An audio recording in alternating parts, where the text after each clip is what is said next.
membentuk emosi ini. Emosi ini boleh berubah, emosi ini boleh dibentuk. Jadi mana ada orang yang inborn ataupun lahir-lahir dia ada emosi ini. Tapi ada orang dia kena belajar untuk membentuk emosi ini. Jadi dalam bab emosi tanggungjawab ataupun responsibility ini, ada orang memang inborn, lahir-lahir kita tengok ada sikap-sikap dan ciri-ciri orang yang bertanggungjawab. Hari ni kita tengok anak kita contoh kan. Kita ada beberapa orang anak. Ada anak yang inborn lahir-lahir dia tahu tanggungjawab dia sebagai anak. Tak payah diajar sebenarnya.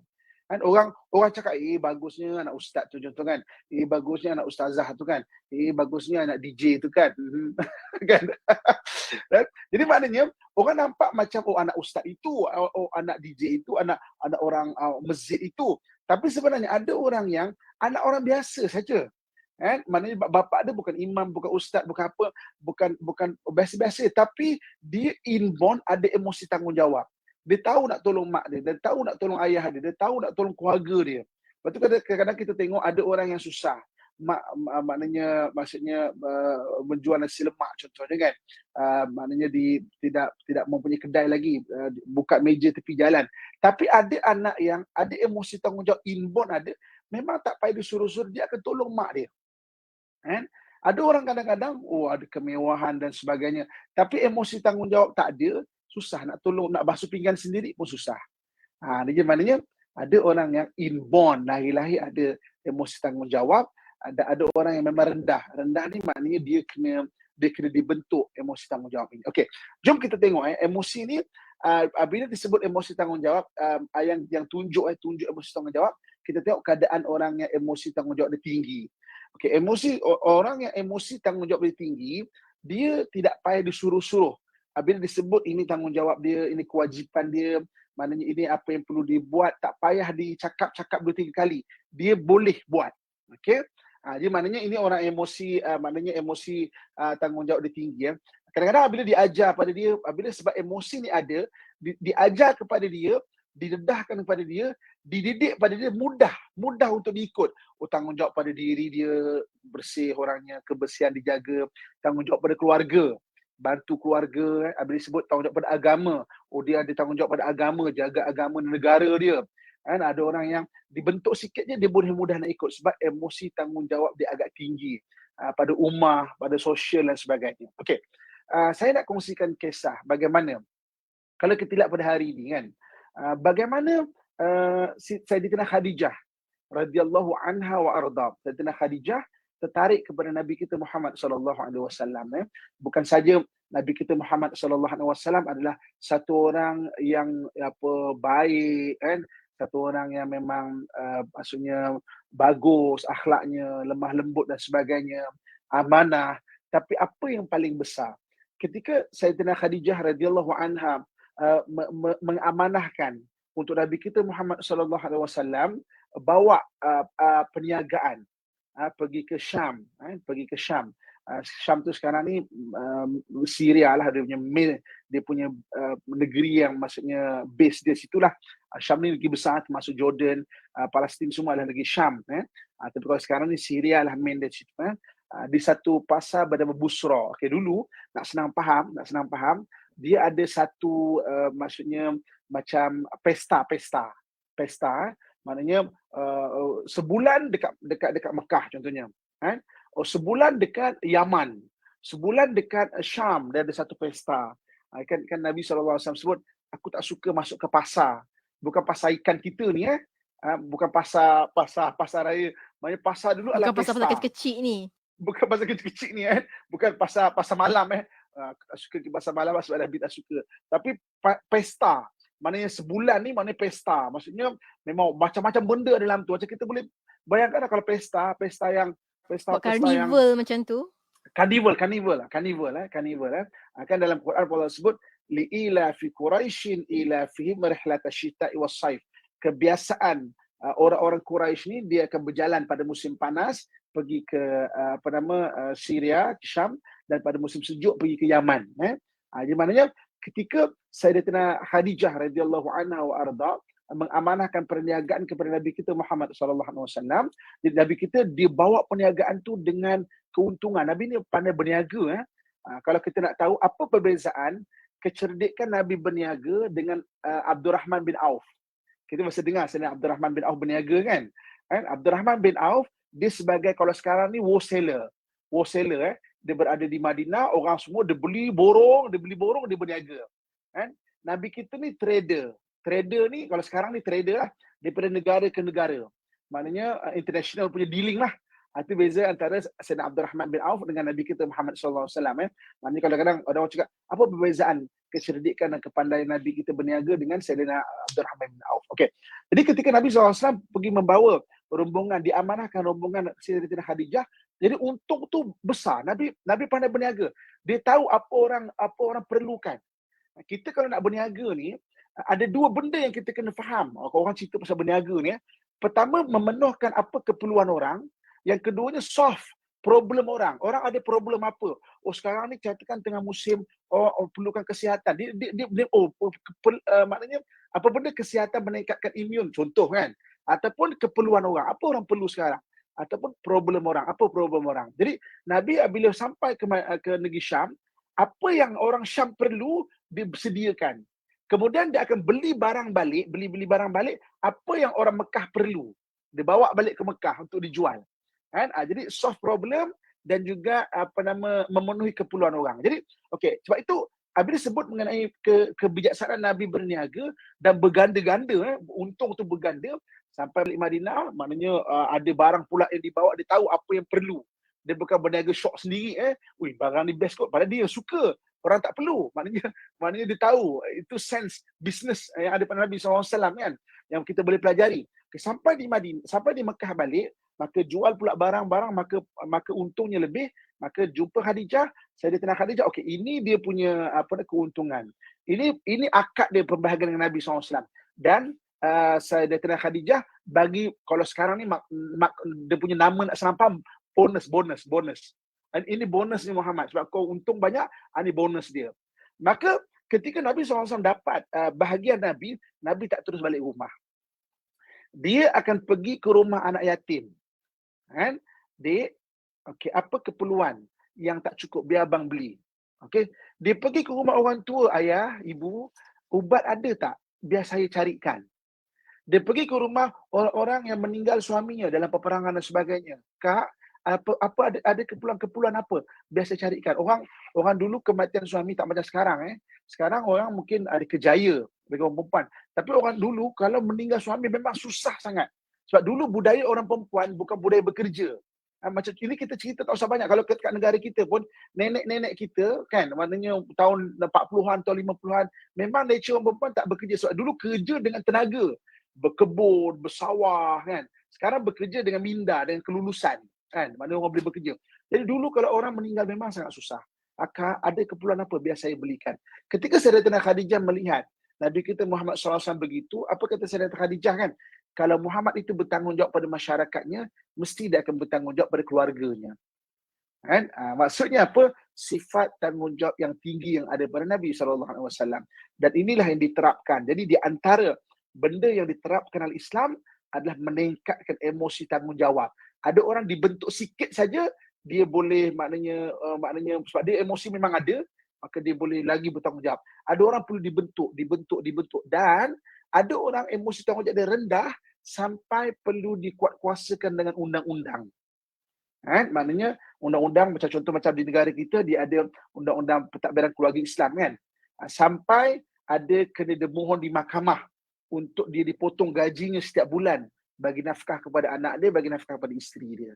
Ini emosi tanggungjawab bila tunjuk rendah. Jadi kita akan cerita mengenai maknanya tunjuk tinggi tadi tunjuk rendah pula. Dan macam mana cara kita nak mengatasi benda itu.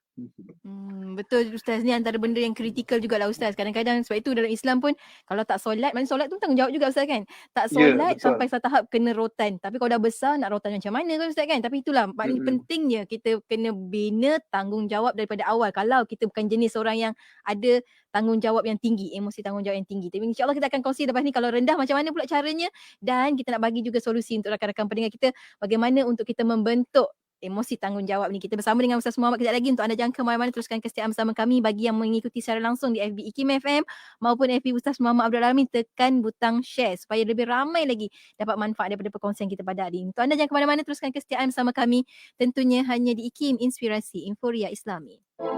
توسلنا ببسم الله أرحم الراحمين يا أرحم الراحمين يا أرحم الراحمين فرج على المسلمين يا أرحم الراحمين يا أرحم الراحمين يا أرحم الراحمين فرج على المسلمين يا ربنا يا كريم يا ربنا يا رحيم أنت الجواد الحليم وأنت نعم المعين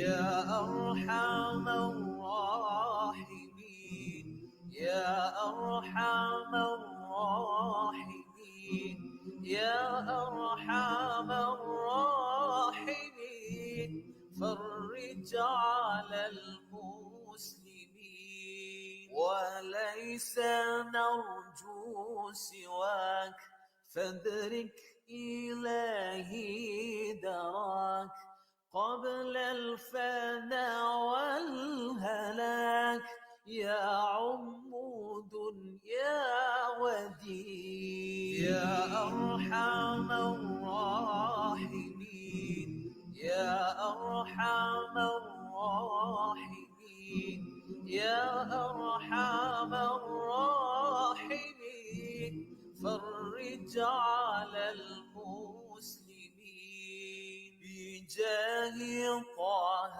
الرسول جد ربنا بالقبول وهب لنا كل سول رب استجب لي أمين يا أرحم الراحمين يا أرحم الراحمين يا أرحم الراحمين فرج على المسلمين يا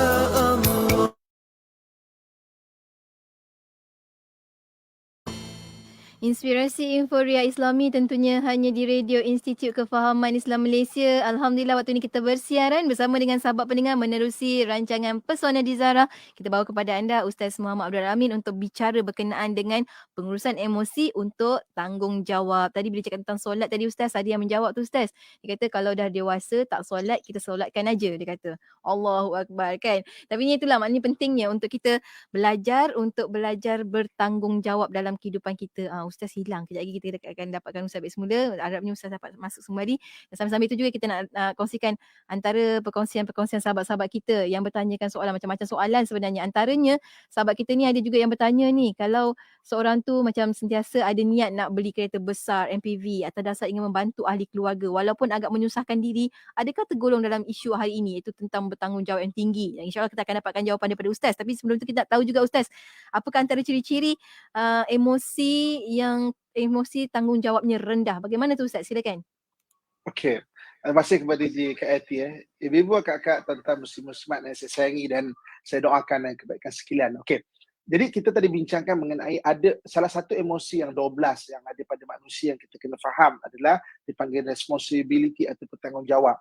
Dan emosi ni dia ada bentuk yang kita tunjuk mana apa kita show. Ada orang yang show emosi tanggungjawab dia tinggi. Kita dah kongsikan sebentar tadi bagaimana kisah Nabi SAW, satu orang yang sangat bertanggungjawab. Dan dalam agama Islam, dalam agama kita, benda tanggungjawab adalah benda yang perlu ditinggikan.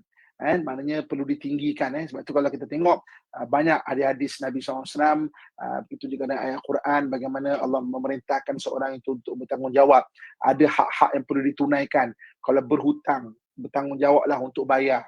Ada keluarga, bertanggungjawablah untuk bagi nafkah. Kan? Tengok kalau tanggungjawab pada diri, jaga kebersihan pada keluarga, pada masyarakat. Ada sampah buang. Kan? Tanggungjawab pada negara. Maksudnya menjaga keamanan negara, tanggungjawab pada ummah, bantu saudara-saudara Islam kita yang di luar batasan geografi. Di mana itu tanggungjawab. Okey, sekarang kita tengok bagaimana keadaan tanggungjawab apabila orang yang tanggungjawab dia rendah. Okey, tanggungjawab rendah ni apa berlaku? Maksudnya kalau orang yang tanggungjawab rendah, maka kita tengok dia agak cuai. Ini yang disebut kadang-kadang bab kata pepatah Melayu, bagaikan pahat dengan tukul. Sekali ketuk, sekali berjalan. Sekali ketuk, sekali berjalan. Sekali ketuk, sekali berjalan. Asyik nak kena ketuk je. Terus jalan. Betul. Okey. Jadi maknanya ada orang jadi macam ini. Kadang-kadang, kenapa orang jadi macam ini? Kadang-kadang emosi tanggungjawab dia rendah. Dia lebih fokus kepada self-centric dia. Diri dia semata-mata. Jadi maknanya dia fikir diri dia nak tidur. Tak mau kerja, tak mau kerja. Janji maknanya diri dia saja dia fikir. Dia tak fikir kepada ada tanggungjawab yang perlu ditunaikan kepada orang sekeliling dia. Ini jadi maknanya lupa temu janji. Kemudian kadang-kadang kewajipan nafkah lewat secara kronik. Maknanya tak bertanggungjawab pada masa orang lain. Lewat ni lalai, tak rancang awal, tak bertanggungjawab dari segi keuangan, tak jaga barang mereka, pinjam barang orang, tak pulang, buat keputusan, maknanya terburu-buru, fikir diri semata-mata, ini maknanya antara yang rendah. Dan ahli pakar jiwa ada mengkaji, ada setengah-setengah ni sampai jatuh kepada dipanggil sebagai disorder ataupun gangguan kesihatan mental. Walaupun jenis gangguan kesihatan mental ni tidak ada dalam DSM-5, tapi dibincangkan oleh pakar-pakar jiwa. Antaranya adalah dipanggil apa yang dipanggil responsibility deficit disorder ataupun RDD. RDD ni tidak ada dalam DSM-5. Maknanya dia dibincangkan ahli-ahli maknanya kajian mengenai kejiwaan. Ada orang yang responsibility deficit sampai jadi disorder. Disorder ni apabila gangguan kesihatan mental macam ini mengganggu yang memang dia tak fikir langsung mengenai tanggungjawab dia. Okey. Kita suluh sekarang daripada sudut konteks keluarga. Ibu-bapa, kakak, tuan-tuan sekalian, ya, dalam konteks keluarga Islam yang dipraktiskan di negara kita ni, ada undang-undang yang menegur orang yang ada maknanya responsibility deficit ni. Maknanya orang yang rendah emosi tanggungjawab dia ni. Contoh macam penunaian nafkah. Jadi maknanya ada orang yang memang susah nak bagi nafkah pada keluarga dia. Kalau bagi pun berkira mengungkit-ungkit. Ini sampai ada yang Allah sebut dalam Quran, Allah tegur benda ni, ya ayyuhallazina amanu, wa orang-orang yang beriman, la tubtilu sadaqatikum bil manni wal adha. Jangan kamu merosakkan pahala kamu memberi itu dengan mengungkit-ungkit ataupun menyakiti hati penerima. Jadi maknanya bagi nafkah, tapi dah lah tak cukup, mengungkit pula tu. Maknanya kemudian menyakiti hati penerima. Ibu-ibu, kakak, ayah-ayah saya sekalian, kalau kita jenis macam ini, ubah. Sebab yang suruh bertanggungjawab adalah Allah Subhanahu Wa Taala, dan benda ini akan dipertanggungjawabkan sampai akhirat. Ini kita kena faham, ya. Kalau kebetulan kita mendengar dan emosi responsibility kita agak rendah, emosi tanggungjawab kita akan rendah. Jadi maknanya dia bukan maksudnya kita boleh bagi 1001 alasan. Tapi sebenarnya kita saja tahu keadaan kita ni.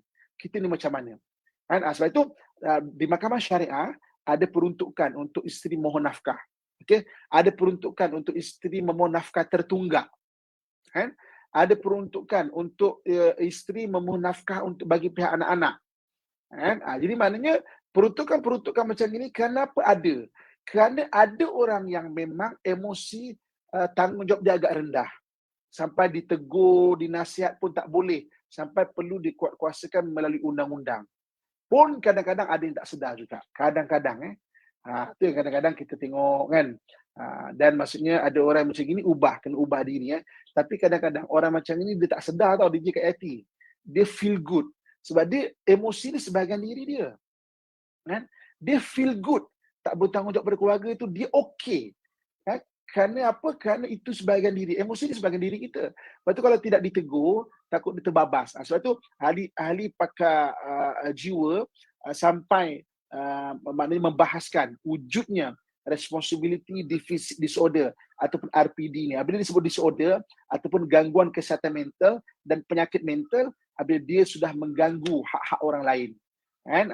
Diri dia tak bertanggungjawab pada orang lain pun tidak bertanggungjawab.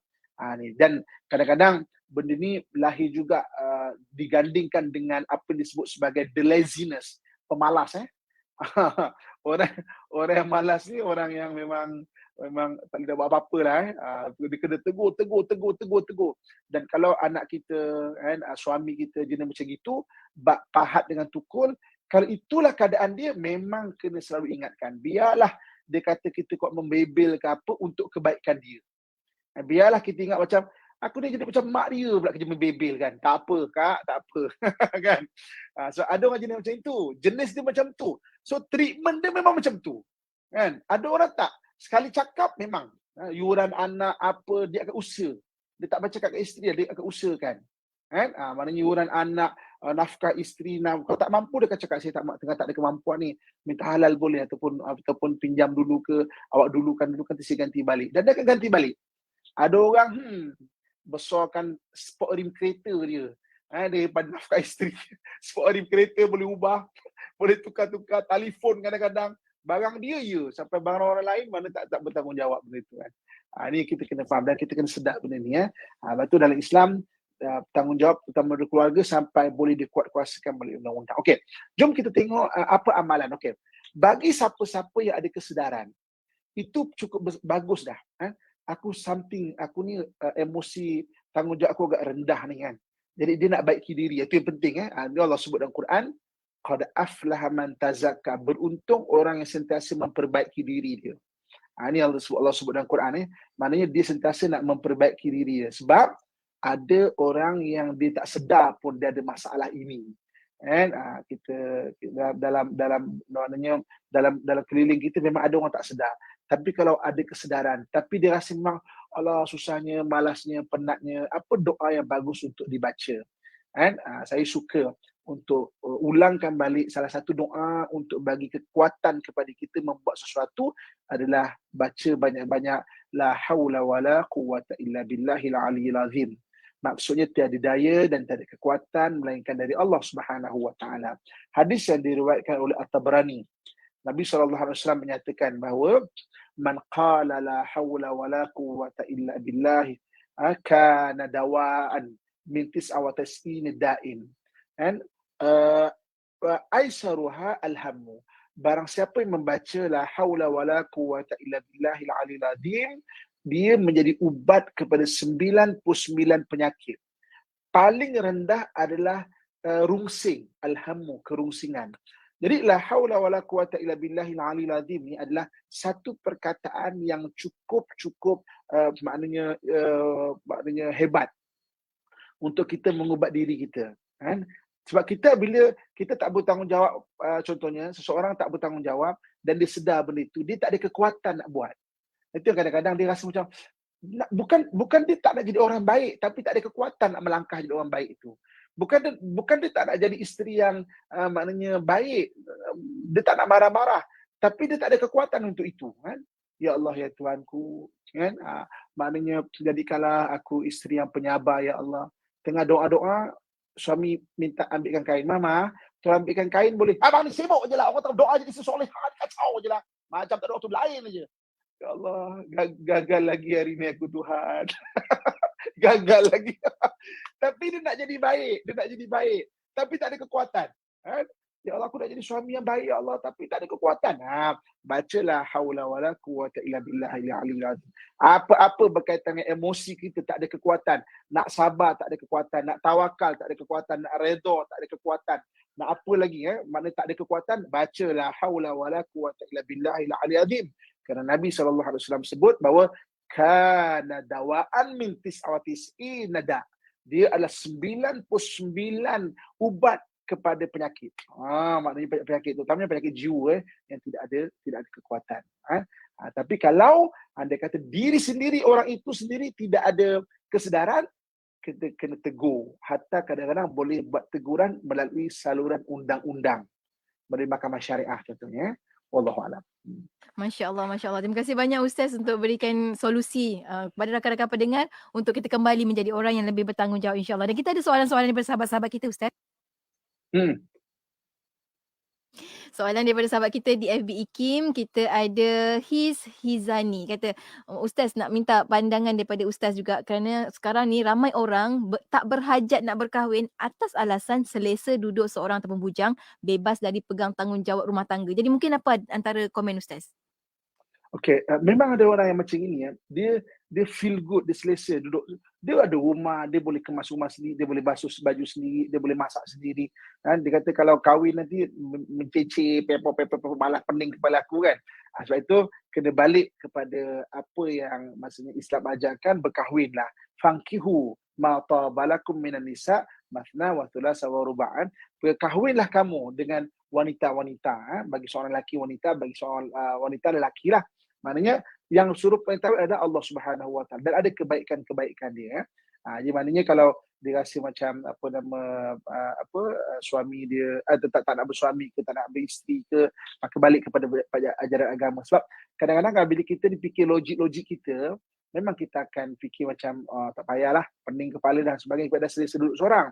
Tapi ada terlalu banyak hikmah mengenai perkahwinan itu. Paling kurang kita tak usah cerita buat dunia ni lah. Kalau tua tak boleh jaga, cakap kita boleh bayar orang tua kita sendirilah, contoh kan.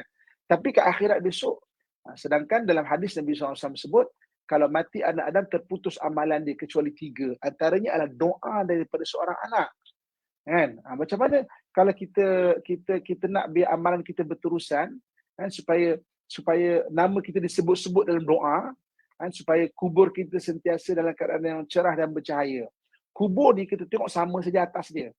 Kan? Ada batu nisan, ada tanah, kan? Ada pokok-pokok bunga dan sebagainya. Tapi dalam berbeza. Ada kubur yang terang, ada kubur yang gelap. Kan?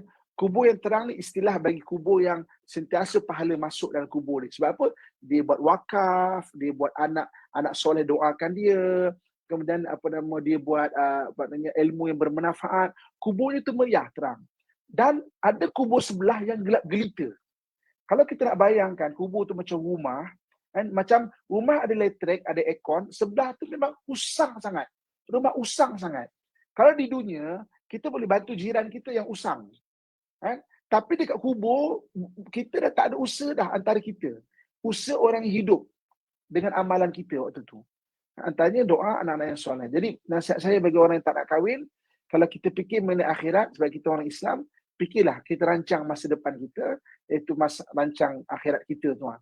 Antaranya anak yang soleh yang akan mendoakan. Wallahu alam. InsyaAllah. Terima kasih banyak Ustaz. Semangat sahabat-sahabat kita insyaAllah. Seterusnya kita ada soalan daripada Nazlah Naman. Dia kata, Assalamualaikum Ustaz. Kata, setakat mana faktor usia mempengaruhi emosi? Sebab kadang-kadang umur akal tak selari dengan umur hayat. Ya kan? Hayatnya dah matang dah, tapi tanggungjawabnya tak matang-matang Ustaz. Macam mana Ustaz? Okey. Jadi maknanya, tu saya sebut tadi kan, emosi ni dia ada orang yang inborn. Kita dah bahas nanti bila kita bahas dah selesai 12 emosi kita bahas. Siapa yang terlepas pada episod lepas boleh rujuk kepada FB IKIM kan. Ada situ kan kompilasi kita.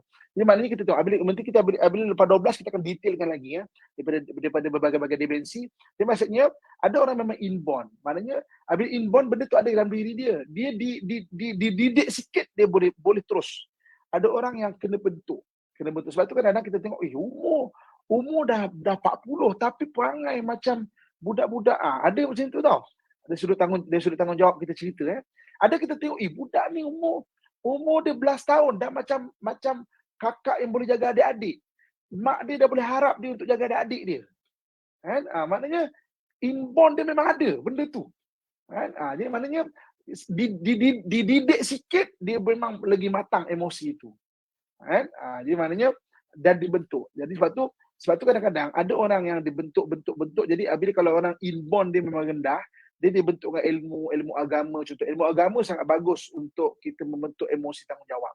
Dibentuk, tapi emosi ni dia boleh menurun juga kan. Sebab tu kena selalu diingatkan bagi orang yang memang asal dia rendah, selalu diingatkan. Dan kalau kita rasa, kita sedar kita rendah, saya dah kongsikan hadis yang dekat At-Tabrani tadi, iaitu baca banyak-banyak la haula wala quwata illa billahil aliyil azim. Wallahu a'lam. Ustaz, ada orang Ustaz, anak rasa tak bertanggungjawab sangat. Dia baca juga Ustaz, la haula wala quwata illa billah ni ke anak dia. La haula wala quwata illa billahil azim dengan marah Ustaz. Allahu akbar. Banyak ada jugalah baca kan Ustaz kan. Dia ingatlah juga tu. Allahu akbar. Mudah-mudahan Allah bantu. Kadang-kadang zikir-zikir ni kita kena faham, dia untuk kita baca kat diri kita tau, bukan kita untuk baca kat orang lain dan kita membebel la haula wala quwata illa billah. Abang ni tak bertanggungjawab kan? Apa tak bertanggungjawab kan? itu cara membebel. Jadi kita cerita mengenai bagaimana kita nak memperbaiki diri kita dengan zikir apa dia beri kekuatan kan. Saya nak cerita sikit di JKT. Saya baru habis pertandingan kuda lasak atau endurance di Terengganu kan, sejauh 80 km. Dan 80 km tu bukan benda yang mudah. Naik kuda 80 km 5 suku petang mula 2:30 pagi baru selesai kan. Dia bukan mudah. Kita naik kereta 9 jam mengantuk tau. Ini naik kuda gedebuk kat hutan, Sakit jalan pinggang hutan, dalam Ustaz. dalam keadaan yang memang gelap, hutan 2 pagi pakai lampu kat topi tu, pakai lampu je kan. Sampai satu tahap memang otak ni dia akan break. Apa aku buat ni? Kan? Apa aku buat ni? Maksudnya apa kerjaan? Orang semua hidup aman-aman. Okey. Tahu tak bagaimana saya boleh meneruskan? Separuh disqualified, separuh daripada peserta disqualified. Maknanya 50%. Maknanya kalau semua lulus, maknanya benda tu mudah lah. Ini separuh disqualified, maknanya gagal lah, berbagai sebab lah. Tapi memang sampai separuh dia bukan 40 km tu memang break. Apa yang beri kekuatan? Antaranya zikir, selawat. Saya banyak selawat dan juga la haula wala quwata illa billah. Memang Allah beri kekuatan. Waktu tu macam, aduh ya Allah tak laratnya, macam mana boleh ke terus ni? Boleh ke? Baca la haula wala quwata illa banyak-banyak. Dan memang itu saya point of view sebagai manusia. Kita kan manusia di JKT kan. Dan ibu-ibu juga, ayah-ayah juga manusia. Sama manusia macam saya juga. Kita ada keadaan yang kita akan lemah semangat. Bukan macam, mentang-mentang kau ajar, emosi kau terror sangat. Tak. Kita manusia. Kadang-kadang kita akan rendah. Ketika itu, zikir. Ini saya sebagai manusia nak kongsikan kepada saudara-saudara saya yang manusia. Ya, mungkin jin pun dengar juga. Kita tahu soalan begini kan, wa ma khalaqtul jinna wal insa illa liya'budun kan. Saya akan menceritakan jin dan manusia melainkan untuk beribadah kepada aku, kata Allah. Mungkin jin dengar juga, tapi saya nak cerita lebih pada saudara manusia saya lah kan. Ini pengalaman saya sebagai manusia. Bila lemah semangat, la haula wala quwata illa billah, la haula wala quwata illa billah, dan boleh habis tau. Tahu tak? Ramai yang cakap, Ustaz tak boleh habis dah Ustaz ni kan. Tak boleh habis lah, mana boleh larat kan. Tengoklah body dia bukan macam macam nampak orang yang fit, mana boleh habis. Oops. Tapi boleh habis tu satu benda yang ada satu orang tu, Ustaz kalau habis saya akan tabik Ustaz 3 kali. Dan dia tunggu sampai 2:30 pagi dah tabik saya. Terima kasih yang tabik saya tu, alhamdulillah. Okey. Masya-Allah. Di maknanya zikir la haula wala quwata illa billah memang dia bagi kekuatan bagi diri kita. Jangan membebel kat orang lain.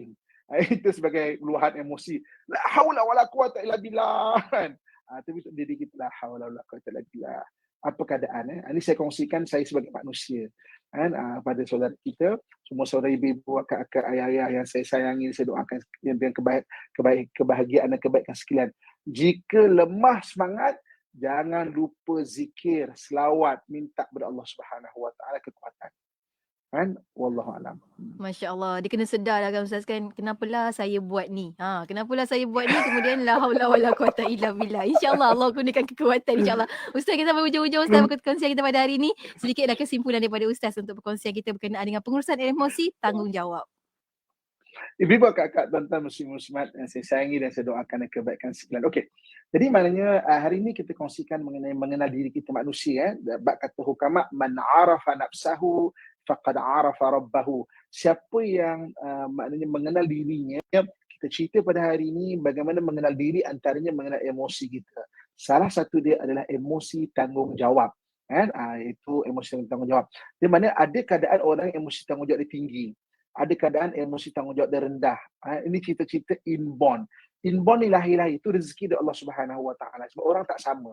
Dia hari ni kalau tinggi, maka orang tu diajar sikit, dia boleh bertanggungjawab. Tapi kalau rendah, dia kena belajar untuk tinggikan. Belajar tinggikan. Dan belajar untuk tinggikan itu merupakan satu jihad. Dia panggil jihadun nafsi. Mana jihad melawan diri sendiri.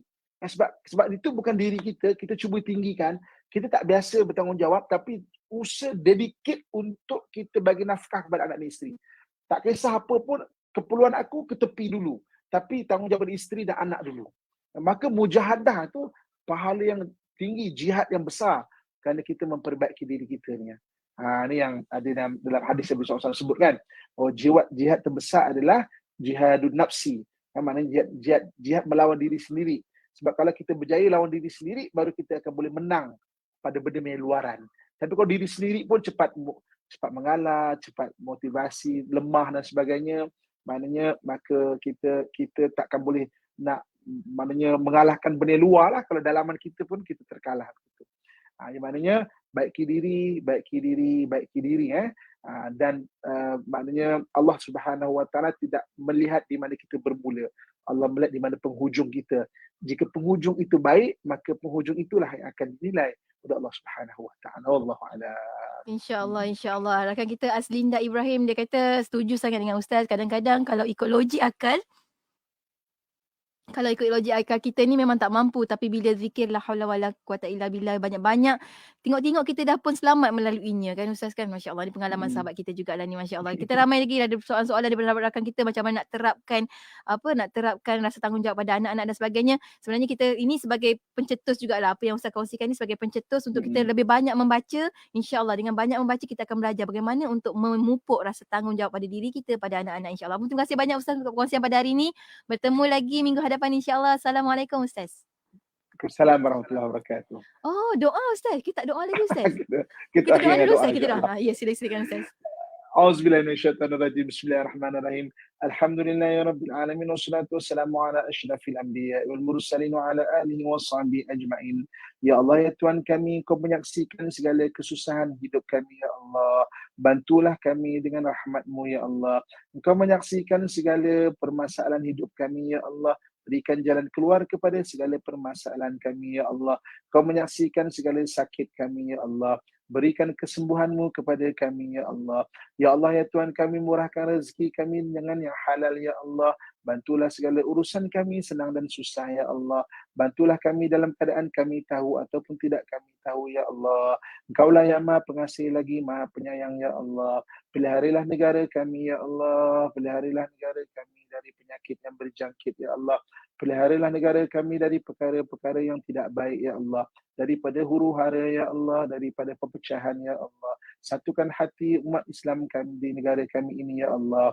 Allahumma rabbana atina fid dunya hasanatan wa fil akhirati hasanatan wa qina adzabannar wa adkhilnal jannata ma'al abrar ya aziz ya ghaffar ya rabbal alamin. Wa sallallahu ala sayyidina wa maulana Muhammad wa ala alihi wa sahbihi ajma'in. Subhana rabbika rabbil izzati amma yasifun. Wassalamun alal mursalin. Walhamdulillahi rabbil alamin. Taqabbalallahu minkum. Minna minkum taqabbal ya karim. Alhamdulillah. Terima kasih banyak Ustaz. Bertemu lagi minggu hadapan insya-Allah. Assalamualaikum Ustaz. InsyaAllah. Waalaikumsalam warahmatullahi wabarakatuh. Dan untuk anda rakan pendengar, teruskan kesetiaan